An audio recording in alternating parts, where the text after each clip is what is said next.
Hey guys, what's up? Hopelessdragon here with another video. Today it's going to be my build on Towers Turbo. The deck definitely isn't the powerhouse it used to be, but it's still a very fun deck and can sometimes steal some games. It's just with the introduction of Links and Master Rule 4, the deck definitely isn't as powerful as it used to be. But anyways, let's get right into it. So to start things off, we got triple Qliphort Stealth. All the pendulum effects are pretty similar, well, for their scales. All the low scales make it so all Qli monsters you control gain 300 attack, and all the high scales make it so all your monsters your opponent controls lose 300 attack. And then also you can only special summon Qli monsters, and that effect can't be negated, but you can have some workarounds with that, so you can still special summon other things from the extra deck, which I'll get to in here. Then we got triple Qliphort Shell, but it's mainly just your double attacker. It's mainly in here just for being another Qliphort name, but being able to attack twice is sometimes relevant. You can push for some pretty good damage. Then we got triple Qliphort Helix. It pops spells and traps once tributated, so pretty good stuff. Triple Carrier, it returns monsters. Triple Monolith. I was debating on two or three of this card, but I decided to end up going with 3 just because it can be a nice bit of draw power, and also it helps you make Sour Dragon Nova easier, which can go into Infinity. Then we got triple Perform Pile Trampolinks. So this is the card that allows you to reuse Scout, and it also can let you make different things in your extra deck. Because whenever you pendulum summon monsters, you can bounce back your other scale. Well, a scale on the field, but normally you're going to bounce back yours, which you'd have a Scout over there, so that way you can search again. But it allows for you to be able to special summon things from the extra deck as well, because then you won't have a Qli pendulum on the pendulum scale on the field. So you can go into your extra deck and make other things besides Qlis. So that's why I like him personally. Then we got double Qliphort Disc.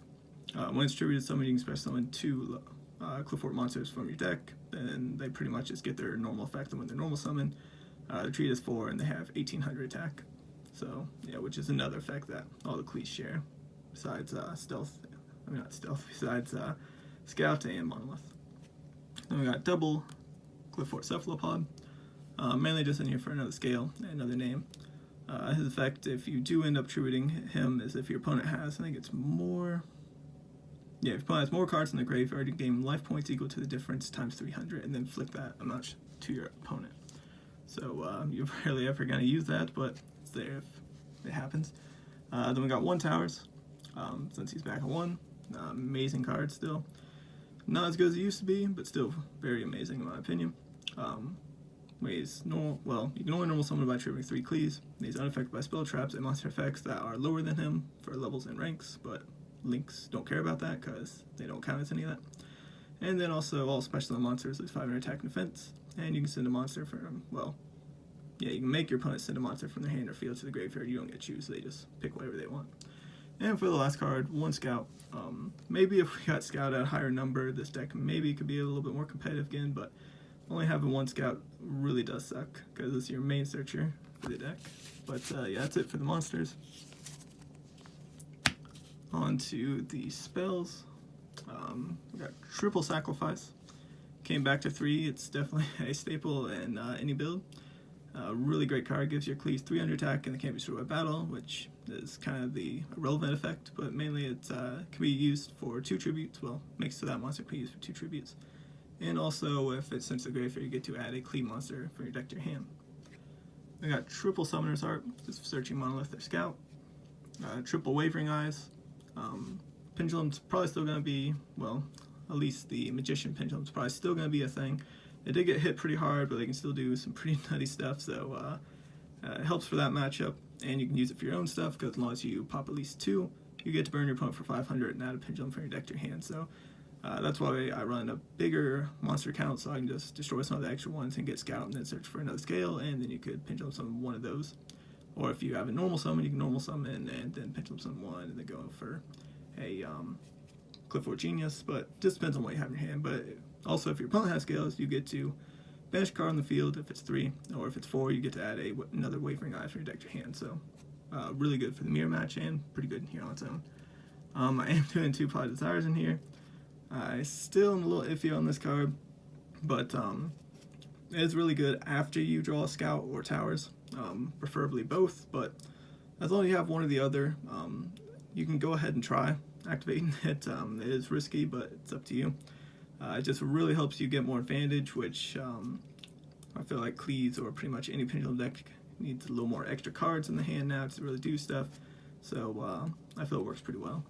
Then one upstart, so we got a 39 card deck, one Monster Reborn, because even with the Qliphort like effect where you can't special anything with Qliphort, you can still bounce back some of them with your cap. So it's got an option, or if you go second, starting out, and you have it in hand, you can grab some from your opponent's graveyard. If there is something there, it's still a really good card, I think, but it's up to you if you want to run in here or not.